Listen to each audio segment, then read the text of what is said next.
तो मेरा नाम दीपक कुमार हुआ। हम शिविर प्रभारी है कटरा ब्लॉक का। ये रविंदर कुमार राय जी हैं और ये कानूनगो है। तो हम लोग आए हैं स्पेशल सर्वे, जो कि अभी आप सभी को पता होगा कि स्पेशल सर्वे स्टार्ट हुआ है। सर्वे का अगर हम ब्रीफ दें तो अंग्रेजों के टाइम 1890 के आसपास में कैडेस्ट्रल सर्वे हुआ था। तो वो कुछ 15-20 साल तक चला था और कैडेस्ट्रल सर्वे बहुत अच्छा से कंप्लीट हुआ था। उसके बाद 50-60 साल बाद 1960-62 के आसपास रिविजनल सर्वे हुआ। ये बहुत अच्छा, तो ये कंप्लीट नहीं हो पाया, मतलब 38 जिला में, टोटल 10-11 जिला में ही कंप्लीट हो पाया। तो फिर 2011 में बिहार सरकार द्वारा तय किया गया कि एक नया टेक्नोलॉजी अपनाकर एक नया सर्वे किया जाए। तो वही उसी का नाम है स्पेशल सर्वे। स्पेशल सर्वे नाम भी है स्पेशल और काम भी इसका स्पेशल है। बहुत अच्छा तरीका से ये सर्वे किया जा रहा है। इसमें एक एक चीज मतलब ऑनलाइन हो जाएगा। जैसे अभी है कि सब कुछ, जैसे आपके पास कागज है, फ्लड आया, बाढ़ का इलाका है, फ्लड आया, बह गया, बहुत लोग के पास कागज नहीं होगा, बहुत कागज फट जाता है, किसी का भूल जाता है। तो इसमें ऐसा प्रॉब्लम नहीं आएगा। अगर ये सर्वे कंप्लीट हो जाता है तो सारा चीज ऑनलाइन हो जाएगा, तो फ्यूचर में कभी ऐसा दिक्कत नहीं आएगा। दूसरा नंबर कि इसमें जो नक्शा बनेगा, ये नक्शा ऑनलाइन होगा। और सर्वे के बाद भी अगर कोई बंटवारा होता है तो मान लीजिए अगर प्लॉट 10 डिसमिल का है, 2 भाई है, बढ़ जाता है 5-5 डिसमिल, तो नक्शा पर ऑलरेडी अपने से वो ये हो जाएगा, 2 भाग में बढ़ जाएगा वो। तो इसीलिए ये सर्वे है। ये टोटल 22 स्टेज का प्रोसेस है पूरा। पहला स्टेज है जिसमें कि हमारे एसओ सर, जो कि हर डिस्ट्रिक्ट के सेटलमेंट ऑफिसर होते हैं, उनके द्वारा उद्घोषणा किया जाता है कि जो भी सरकार जो रिक्रूटमेंट की है, हम लोग का टीम आप लोग के ये खेत पर जाएंगे और जाकर यहाँ नापी वगैरह का काम करेंगे। वहाँ पर एक किश्तवारी होता है। किश्तवारी में जैसे 2012 के आसपास ये मैप ऑलरेडी बन गया है। ये हवाई सर्वेक्षण किया गया, फोटो लिया गया, मैप ऑलरेडी बन गया है। तो वही मैप का फिर से 2012 में मैप बना है, आज 12 साल हो गया। तो बहुत सारा चेंजेस हुआ होगा, जैसे बंटवारा हुआ होगा। तो सारे लोग जब किश्तवारी के टाइम जब अमीन आएंगे आप लोग के प्लॉट पर, तो आप लोग को उपलब्ध होना बहुत जरूरी है। आप लोग बताएंगे कि ये प्लॉट पहले एक था, अब 2 भाग में बट गया, ये सब। तो उसमें नक्शा में सुधार किया जाएगा, फिर नक्शा सुधार करके आएगा, उसके बाद खानापुरी का काम होगा। तो जो दूसरा स्टेज है उसमें आप लोग अपना स्वघोषणा करेंगे। स्वघोषणा के लिए आप लोग को 2 फॉर्म दिया जाएगा, जो कि मुखिया जी को हम लोग दे देंगे। अभी ये कोई कैफे वगैरह में दे देंगे, चाहे आप लोग साइड से भी, कैफे वाले सबके पास है ये। तो जो प्रपत्र 2 फॉर्म है वो है आप लोग का स्वघोषणा। आप लोग स्वघोषणा कीजिएगा कि ये प्लॉट मेरा है और ये मेरा साक्ष्य है, ये मेरा डॉक्यूमेंट्स है। और एक प्रपत्र 3-1 है जो कि वंशावली का है। वंशावली में पहले था कि जैसे कि आप लोग को खुद से वंशावली बनाना है, लेकिन बाकी पूरा डिटेल में हमारे कानूनगो जी बताएंगे क्या क्या ये है। हम एक ब्रीफ दे रहे हैं। तो ये टोटल 22 स्टेज का प्रोसेस है। इसमें आप लोग को 2 बार आपत्ति करने का चांस दिया जाएगा। जो भी हम लोग अपलोड करेंगे, सुनवाई करेंगे, तो 2 बार आपत्ति करने का चांस दिया जाएगा। एक बार कानूनगो सर करेंगे, एक बार हम करेंगे। फिर उसके बाद जब लास्ट स्टेज होगा, जो 20वां स्टेज होगा, उसमें आप लोग को ये खतियान और नक्शा प्रोवाइड कर दिया जाएगा। और उसके बाद जो भी सुधार होगा तो आप लोग कोर्ट के थ्रू फिर कर सकते हैं। तो हम चाहेंगे कि फिर आगे का जो भी ये है बात है वो पूरा डिटेल में ये कानूनगो सर बताएंगे। और पहले हम लोग जो भी है सब कुछ हम लोग को बता देने दीजिए। उसके बाद हम लोग क्वेश्चन आवर रखेंगे, हाफ एन आवर का। आप लोग का जो भी क्वेश्चन होगा आप लोग करेंगे। इसमें बोलना पड़ेगा क्या? मैं अपना परिचय पहले आप लोगों को दे दूं। मेरा नाम रविंदर कुमार राय है और मैं यहाँ विशेष सर्वेक्षण कानूनगो के पद पर मेरी नियुक्ति हुई है कटरा अंचल में विशेष सर्वेक्षण के लिए। कटरा अंचल के अंतर्गत जो 80 राजस्व ग्राम है उसके लिए अलग अलग अमीन, लगभग सभी ग्राम के लिए अलग अलग अमीन है। टोटल 30 अमीन है। 30 अमीन को ही राजस्व ग्राम डिवाइड किया गया है। आपके यहाँ का अमीन मुन्ना कुमार है। बेलपकोना पंचायत के अंतर्गत जो 2 राजस्व ग्राम है उसका अमीन मुन्ना कुमार है, जो अभी ट्रेनिंग में है, आज नहीं आया है। वो 31 तारीख के बाद आप लोगों के गाँव में रहेगा, घूमेगा, आप लोगों से मिलेगा, सभी लोगों से मतलब उनका मिलना जुलना शुरू हो जाएगा। तो अभी हम लोग जो बता रहे थे, सर पहले वंशावली पे डिस्कस कर लेते हैं। सर जो बोले हैं सही बोले हैं कि मतलब जो लेटर आया वो लेटर आज नहीं आया है, वो दिसंबर 2023 का ही लेटर है। जो आप लोग सुनेंगे कि उस बीच में वंशावली में थोड़ा सा चेंज किया गया था सरकार द्वारा कि मतलब वंशावली कोर्ट से बनेगा या फिर सीओ के द्वारा साइन सब था, फिर उसमें संशोधन हुआ, बोला कि नहीं फिर सरपंच बनाएगा। वो एक अलग मैटर है। वंशावली आपको जो सर्वे में देना है उसके लिए आपको किसी की साइन की आवश्यकता नहीं है। ठीक है, वो जो वंशावली आप किसी और काम के लिए दे रहे हैं वहाँ आप दीजिए, लेकिन सर्वेक्षण के क्रम में जमीन सर्वे के लिए आपको वंशावली खुद देना है। और हम लोग जैसे आज ग्राम सभा कर रहे हैं, ग्राम सभा करके उस वंशावली को हम लोग खुद वेरीफाई करवाएंगे, आप लोगों के द्वारा ही वेरीफाई करवाएंगे। ग्राम सभा में ही वेरीफाई होगा। उसके लिए किसी भी कोर्ट कचहरी या किसी भी कार्यालय कहीं नहीं जाना है। वंशावली एकदम क्लियर समझ लीजिए आप लोग इन चीजों को। ठीक है, सर जो बोले हैं मतलब ये बोले कि लेटर ग्रुप में डाला गया है, तो ये नहीं है कि उस लेटर के अकॉर्डिंग आप लोग को सर्वेक्षण के लिए बनाना है, वो प्रक्रिया है। जैसे मान लीजिए आप पहले एक शपथ पत्र दीजिएगा कि भाई मेरा ये वंशावली है, फिर आप पंचायत सचिव के पास दीजिएगा, फिर वो पंच सरपंच के पास जाएगा, फिर सरपंच साहब उसको 7 दिन के लिए बाहर में करेंगे। वो लेटर था, तो वो हम लोगों के लिए नहीं है। मतलब हमारे यहाँ जो सर्वेक्षण में वंशावली मिलेगा वो आप खुद बना के दे दीजिए और उसको ग्राम सभा में कानूनगो अमीन एएसओ के द्वारा वेरीफाई किया जाएगा। समझ गए ना? क्लियर है ना वंशावली? तो अब हम स्टेप पे आते हैं। तो अभी जैसे वंशा देखिए, जैसे आप अपने दीजिएगा, सब लोग जब दे दीजिएगा तो ऐसे ही ग्राम सभा में ही होगा। मान के चलिए आप कोई भाइयों का नाम हटा रहे हैं, कोई बहने का हटा रहे हैं, तो इसमें वेरीफाई हो जाएगा एक दूसरे। एकदम बिल्कुल सही कह रहा है। यही बात हम बताएं आप लोगों को कि वंशावली जो है बिहार विशेष सर्वेक्षण जो नियमावली है उसके अंतर्गत ये है कि आप लोगों को वंशावली मतलब कहीं से बना के नहीं देना है। ये हमारा काम है। हमारा अमीन जो आपके गांव में आएगा तो उसका जितना खाता है, खतियान में जितना खाता है उसी को वंशावली चाहिए। या कुछ ऐसा रैयत होगा, जैसे केवाला होगा और रैयत डेथ कर गया है, उनकी मृत्यु हो गई है, तो उनका वंशावली चाहिए। तो जो रैयत हम आपके यहाँ आएगा, सॉरी अमीन जो आपके वहाँ आएगा, और जब आप लोग ये यादाश्त लिखवाएंगे उस टाइम भी वो लिख लेंगे, या वो पहले ही अभी जब अमीन आएंगे तो तुरंत वो बैठेंगे आप लोग गाँव में और खाता के अनुसार वो वंशावली खुद बना लेंगे।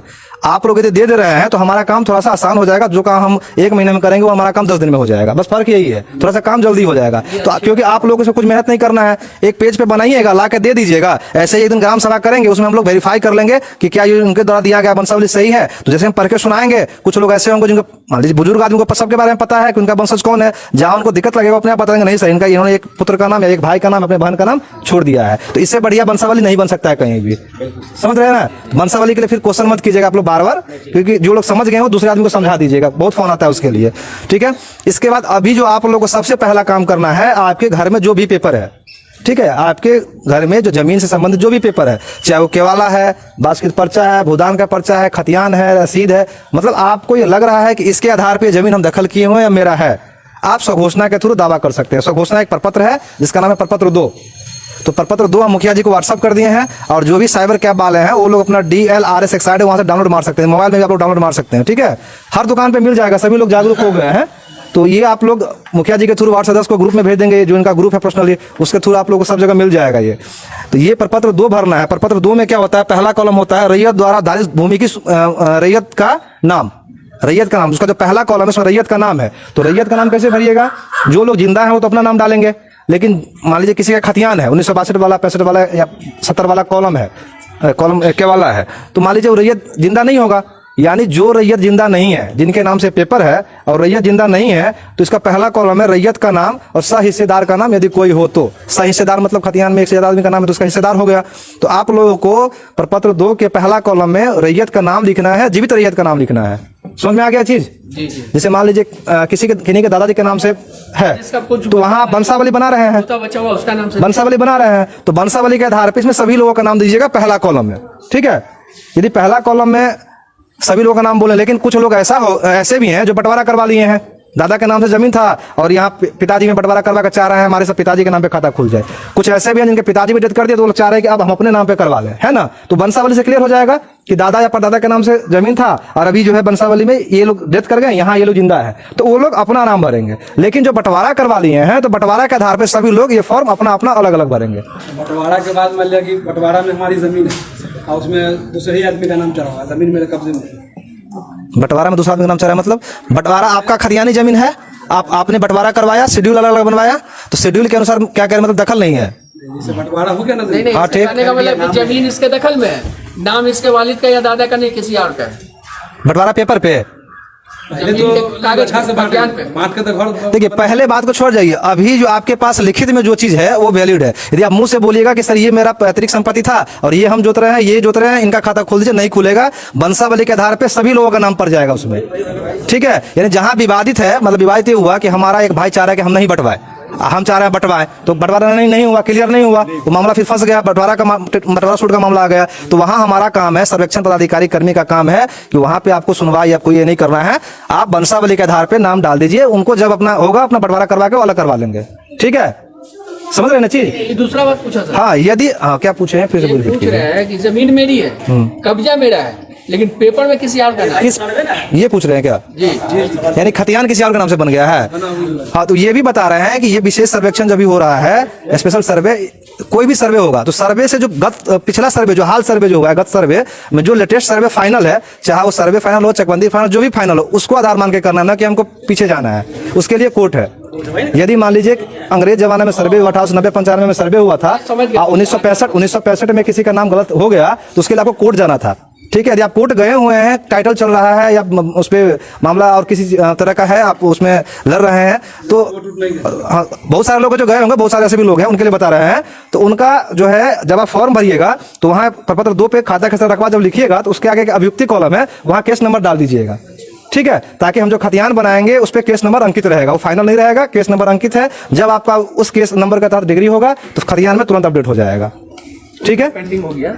नहीं पेंडिंग नहीं, खतियान तो बनेगा उस आदमी के नाम जिसका नाम से अभी पेपर वर्तमान में है। लेकिन यदि आप केस लड़ रहे हैं तो उस पर अभियुक्ति कॉलम में तो केस नंबर हम डाल देंगे। ठीक है, ये चीज क्लियर हो गया। फॉर्म भरने के लिए बताया है, पहला कॉलम है रैयत का, दूसरा कॉलम इसमें है जो अस्थायी पता, आप लोग का घर कहाँ है, जो आधार कार्ड है उसके अनुसार भर दीजिएगा।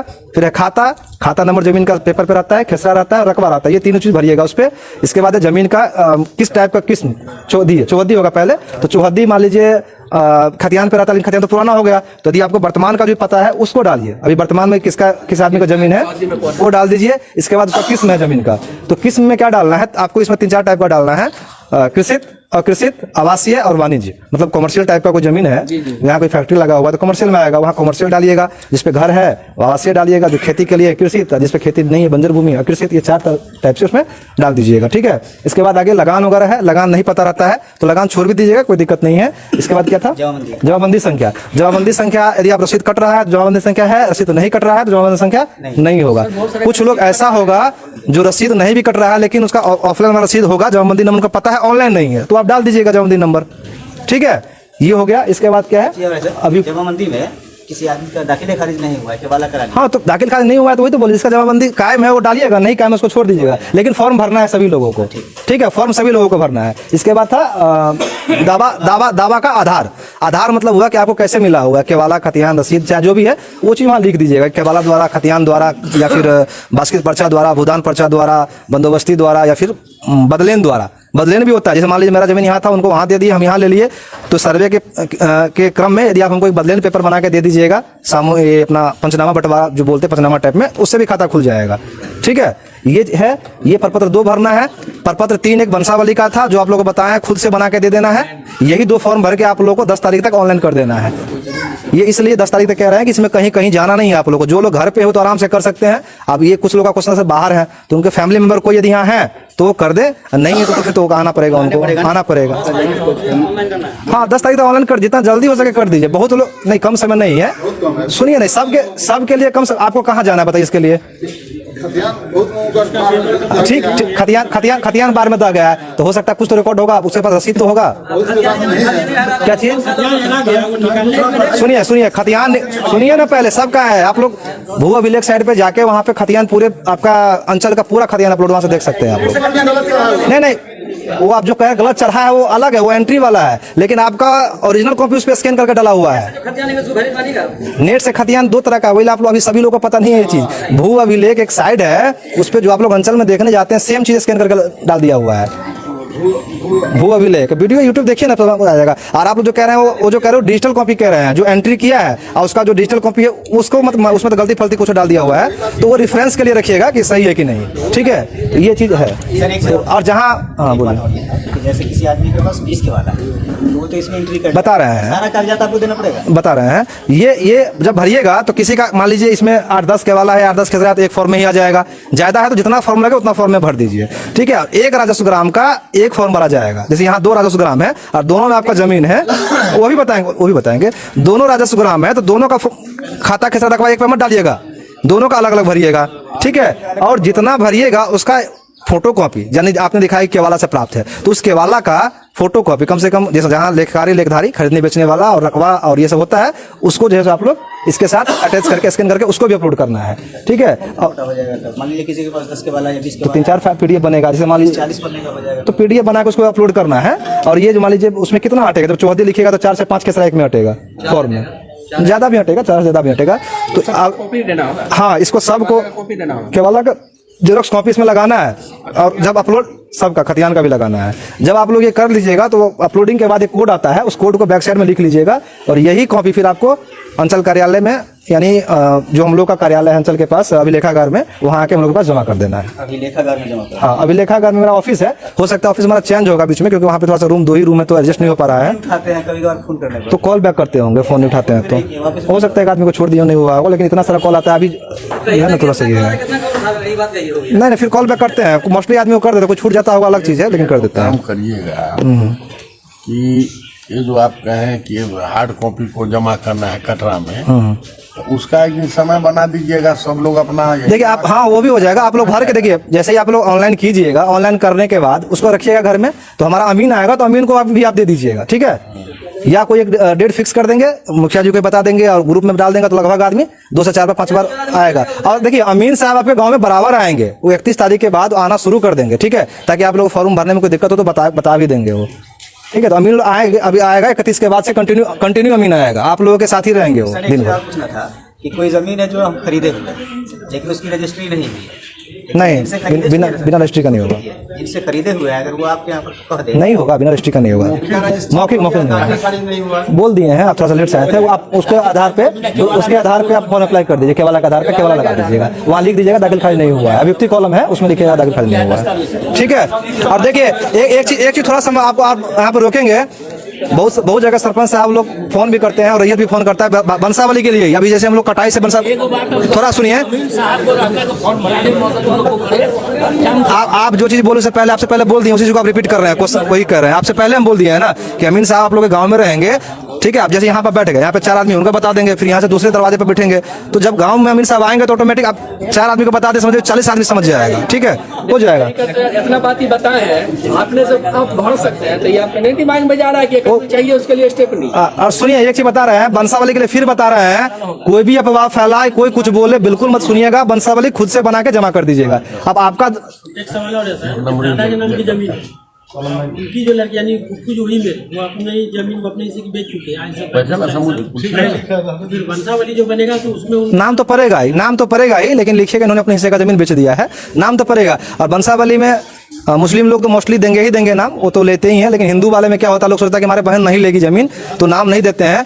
तो नाम नहीं दीजिएगा तो फिर गड़बड़ है बंसावली, क्योंकि आपके वंशज आपके बहन नाम आपको देना है। हाँ, उसमें आप क्या कीजिएगा, एक एनओसी बनवा लीजिएगा कोर्ट से, अपने बहन को बोलिएगा कि एक लिख के हमको दे दो कि सर्वेक्षण के क्रम में, हाल सर्वे में, विशेष सर्वेक्षण में मेरे नाम से खाता दर्ज न करके मेरे भाई के नाम से सभी जमीनों का खाता दर्ज करें, हमें कोई आपत्ति नहीं है। वकील साहब बना देंगे, से बोलिएगा कि सर्वे में देना है, वो बना देंगे, करेगा तो लेगी वो, फिर मिल सकता है। हाँ, रजिस्ट्री में कोई ना बोलेगी, वो हिस्सा बेच चुकी है उसका। वो देखिए वो सब आपसी मैटर है, आप पेपर दिखाइएगा क्या है, उनको जांच की विषय है, वो सब जांच में सही पाया गया, ठीक है। और देखिए बहन के बारे में, फुफू के बारे में, दादा की बेटी के बारे में, वो तो हिस्सा भी बेच चुकी है, वो इंतकाल। तो आपको बोले है ना, बहन इंतकाल कर गई, बहन के बेटा बेटी, उसका पोता पोती तो है ना जी, तो उनका करने जाएंगे कि भाई आप एनओसी दीजिए, कहेंगे मेरा भी होगा। वो आपका मैटर, वो हमारा हेडेक नहीं है। आप पेपर आप दीजिएगा, हम थोड़े उसके लिए बोलेंगे कि वो हेडेक है। आपको लेगा कि नहीं लेगा, वो बेच दिया, इसका कोई प्रूफ दीजिएगा ना कि बेच दिया तो हमको क्या पता बेच दिया, आप हमको बताइएगा बेच दिया, वहाँ लिखिएगा ना कि उन्होंने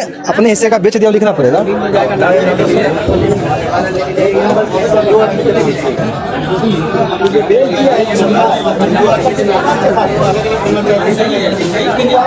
एक नंबर का जमीन 2 आदमी के नाम से, मतलब वो तो 1 नंबर का जमीन 200 आदमी के नाम से रह सकता है। तो रकबा पर डिपेंड कितना आदमी लिया हुआ है, एक ही के वाला पे 2 आदमी है, तो बंटवारा करवाइए ना, वही तो बोल रहे हैं, बंटवारा करवा लीजिएगा। हाँ, बंटवारा भी हल्ला कीजिएगा, कहाँ कोई सुन पाइएगा, तब दिन भर क्वेश्चन करते रहिएगा, एक ही क्वेश्चन को 4 आदमी कीजिएगा। एक मिनट सुनिए, पहले इनको अपनी बात पूरा बताने दीजिए। जब पूरा बात ही बता लेंगे, उसके बाद बेरा बारी हर आदमी को जो पूछना है बेरा बारी से पूछ लीजिए। बंटवारा करवाने चाहेंगे उसके लिए भी पंचनामा बंटवारा घर में बैठ के आराम से करवा लीजिए, ठीक है, समझ गए ना। बंसावली बंटवारा 2 चीज आप खुद से बनाइए, वही चीज आपका वैल्यूएबल है। उस पे 5 आदमी का, गांव के 5 ग्रामीण का, जिसको पंचनामा बोलते हैं, तो 5 आदमी उस पे साइन कर देगा बंटवारा पे, वो वैलिड है। सभी लोग, सभी भाई जितना का बंसावली नाम है, सभी लोग बंटवारा को मान रहे हैं, तो मान्य है, समझ गए ना। तो बंसावली के लिए भी कहीं नहीं जाना है, बंटवारा के कहीं नहीं जाना है। आप जैसे बोले थे कि 2 आदमी का नाम है, दोनों में बंटवारा करवा लेंगे एक पेपर पे, घर में जो सादा पन्ना होता है ना उस पर बनवा लीजिएगा।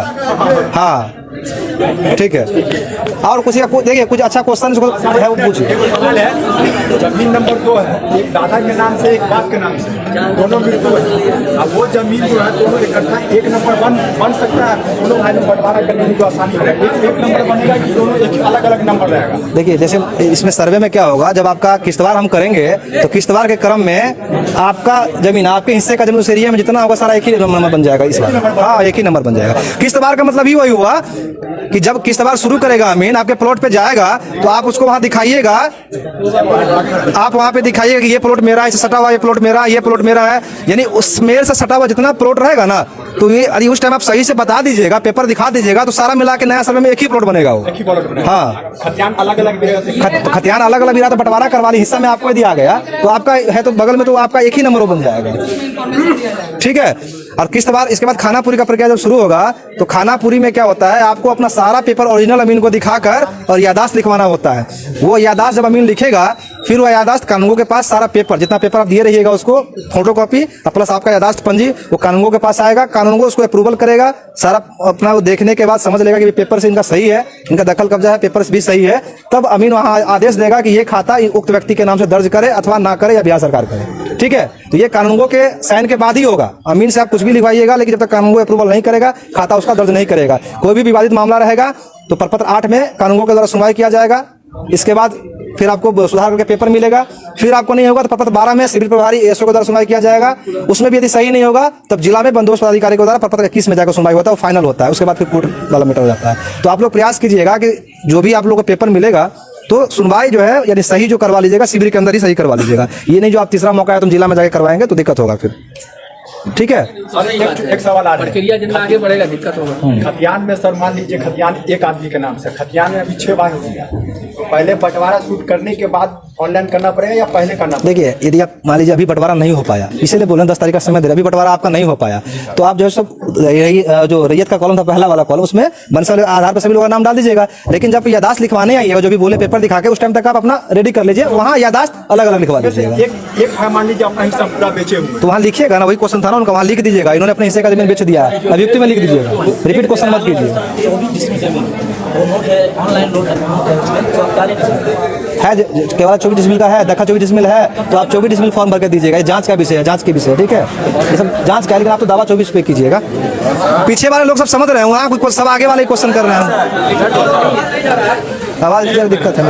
जैसे एक बाप का 2 बेटा, एक लड़का केवाला ले आया, एक भाई छोड़ दिया, केवाला नहीं है तो इसका नहीं, एक ही केवाला पे नाम है ना, एक ही वो अलग अपना केवाला ले आया, एक ही केवाला पे दोनों का नाम है ना, नहीं अलग तो अलग अलग केवाला लाइए, तो उसके लिए हमको क्या कह रहा है, आप केवाला लाइएगा तब हमको पता लगेगा। सर्वे हो गया दादा के नाम।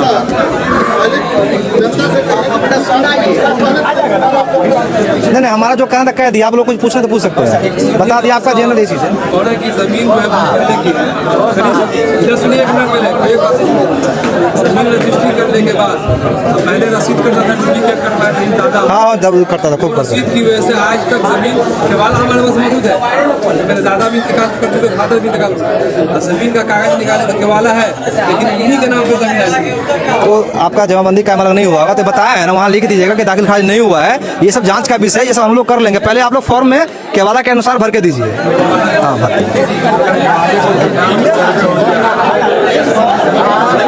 तो बोलबे कि रिपीट क्वेश्चन क्या कर रहे हैं, 65 के आधार पर सर्वे होगा। उनका सुनिए पहले, उनका क्वेश्चन सुनिए, उनका क्वेश्चन सुनिए पहले, उनका क्वेश्चन सुनिए क्या कह रहे हो। सुनिए ना, माइक है वहाँ पे, हम वहाँ चले जा रहे हैं, माइक दीजिए, तब होगा, ऐसे नहीं होगा। जो क्वेश्चन कर रहा है उनको बुला कर क्वेश्चन कर, हाँ इधर कीजिए, थोड़ा सा 1 मिनट रुक जाइए।